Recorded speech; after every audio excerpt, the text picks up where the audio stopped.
anyone's tournament from here on out. Absolutely. And anytime you see two top teams, you're just so anxious to see, all right, what did they do? How did they win that? I thought for sure nobody could beat them. What did they do? What did it take?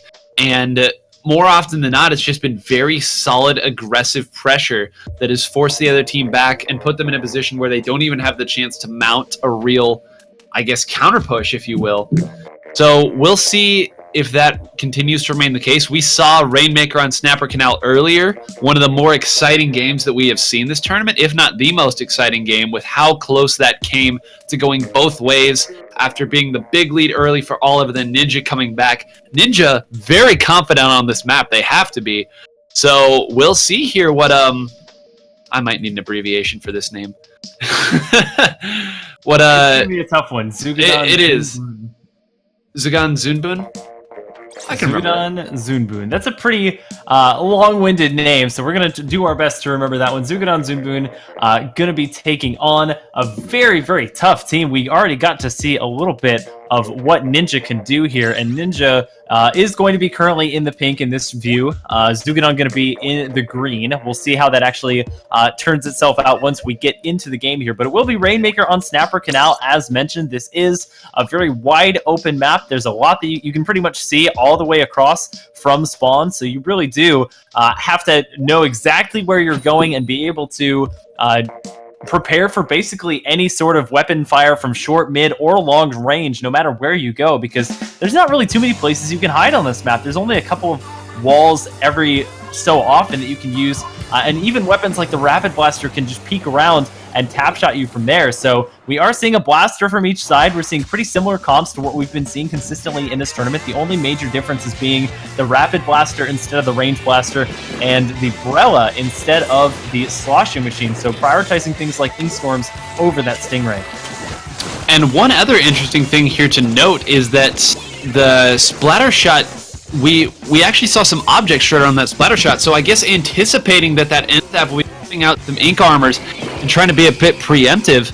As we see here, this is Zugadan Zunbun making a big push already. We saw Urza do this earlier, but not going to be able to do, well, actually, okay, got a little assist there on the help, as Yotsuba, the name that we've been calling out so much today, comes in and gets the cleanup shot here. Both teams being a little bit, I guess, reserved here at the start. Both have kind of sent their front man out to put some pressure on the enemy spawn, as we see Yotsuba running up here. But what a great defense from both sides there. That was picked clean. Yeah, the unseen NZAP from behind absolutely doing work, getting multiple kills there and helping to cause that full wipe onto Ninja there. So now Zuganon will have a chance to make a push of their own here, having to expend the splashdown to stay alive, but I think it's worth it trying to get anyone that's coming out from spawn, flanking behind the umbrella, and also trying to get the roller as well, but Yotsuba going to stay alive and pop the splashdown to do so. Faced with 3 opponents, though, that's going to be the lead going over to Zuganon as they get up to 44, and they will try to continue pushing it forward here. They've made it all the way up to that box, and the Sloshing Machine going to be popping it. They're facing heavy fire from the Rapid Blaster, though, so smart move by them to wait for a teammate to try and flank around and get some kills on their own. They're facing heavy resistance from that roller, though, and this has been a goal line defense here on the side of Ninja. They've stopped it from getting into a number that's dangerous, but it looks like that number may be shifting over here as they get into the 30s and now the 20s. It's going to be almost a knockout as they get all the way up to 1. Ninja just barely able to stop them, but now they require an entire knockout to take game 1. And that whole sequence there on the left side, you can see why top teams almost unanimously say, take it left if you can, take it left if you can. That big push up the middle we've seen a lot today. We hadn't seen a lot of the pushes come from that left side. But when the Rainmaker is over there, you have so many opportunities, not necessarily for the Rainmaker, but for your other people to move up there. As I say that once again, Yotsuba coming off that left side that we talked about as the Rainmaker goes up the middle. If Yotsuba's able to get 1 or 2 of these and gets 1, 2, wow! No way! Unreal! 100-0, going to 1. Yotsuba made the defense that stopped it at 1 and gave them the chance to make that push, then came around that left side like we were talking about, got the kills that were necessary, and what a great response. Okay, I am never playing against Ninja on Snapper Canal Rainmaker in my life. Zuganon getting all the way up to 1. Ninja saying, hold my cream soda, I can do you one better. Not even taking a minute and a half to get all the way to a knockout state. turning that around so quickly on Zugudan. A beautiful job done there, and a never say die attitude that you have to have as a team when you lose the lead like that, especially to that extreme. So I'm sure Zugudan not expecting them to come all the way back. A beautiful job there is done, as we now have to move on to game number 2. It's going to be Port Mackerel tower control, and we'll have to see how these teams change up their weapon comps. We saw a little bit of similarities going forward here. Again, both teams really liking the end zap that Ink Armor doing so well. I'm sure we're going to see at least one Stingray per team here as well. Again, with the Stingray, you really have to get in front of it head on and attack whoever is using it so that they can't be nearly as effective. And I'm sure we'll be continuing to see that roller of Yotsuba, as this map caters very well to those curling bombs that allow them to get through the map so consistently. Absolutely, and this is one that it's more so okay than it is in flat zones to sit back and build up your Stingray, because you know where the tower's.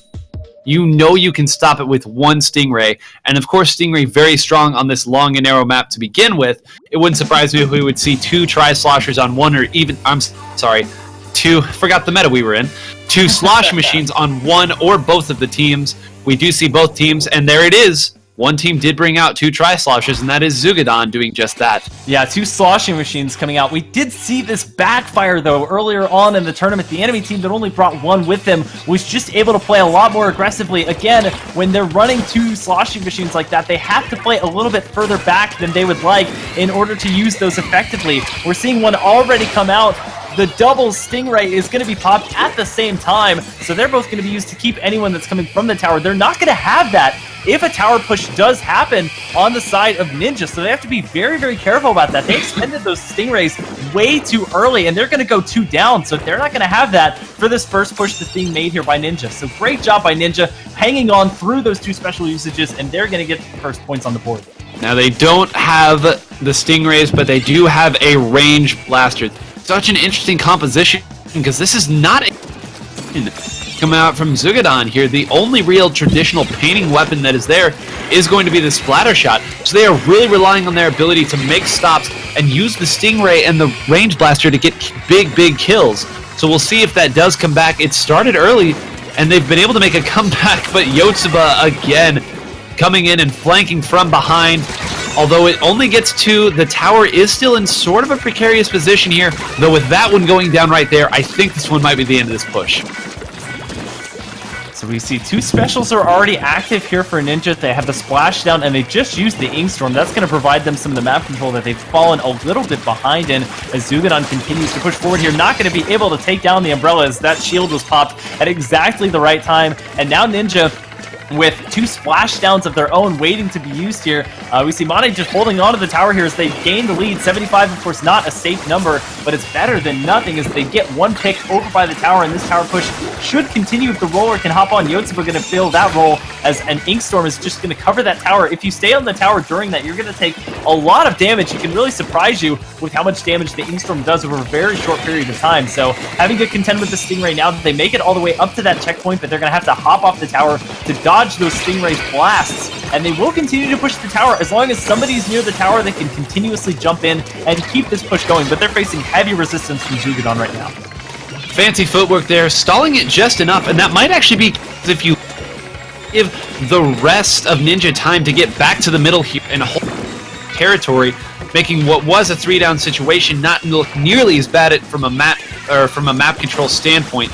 It's also going to allow them to get Yotsuba the roller back in middle with a little bit of room to move, because as we've talked about earlier, the roller is great, but it does need a little help, and it got all the help you need right there, and a big hug coming in from Yotsuba. Why not another?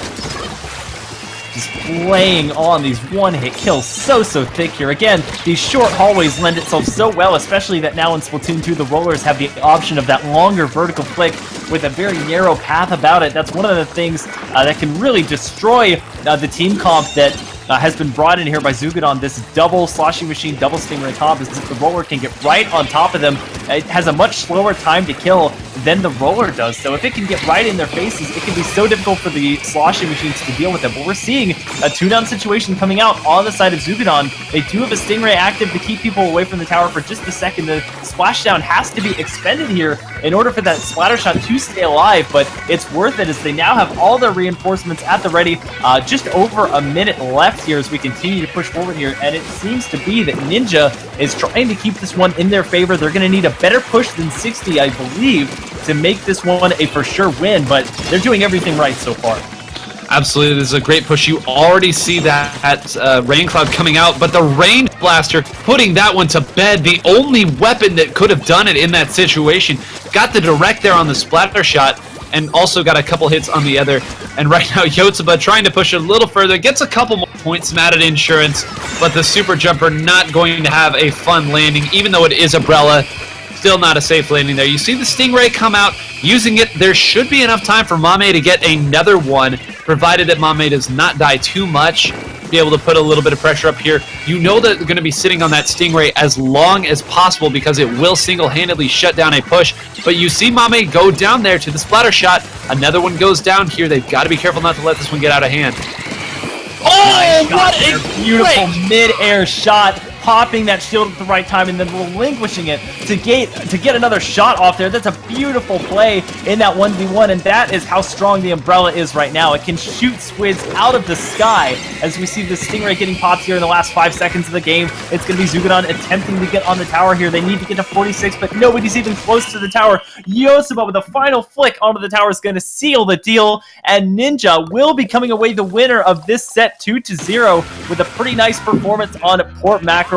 They will be moving on in the losers bracket to take on 2000.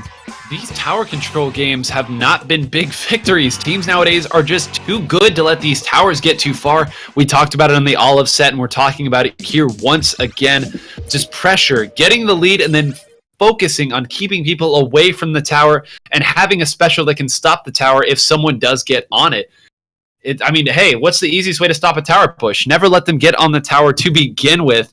And we saw just that right there. Yotsuba coming up big, but every member of Ninja playing that big pressure game that we have talked about as they do move along.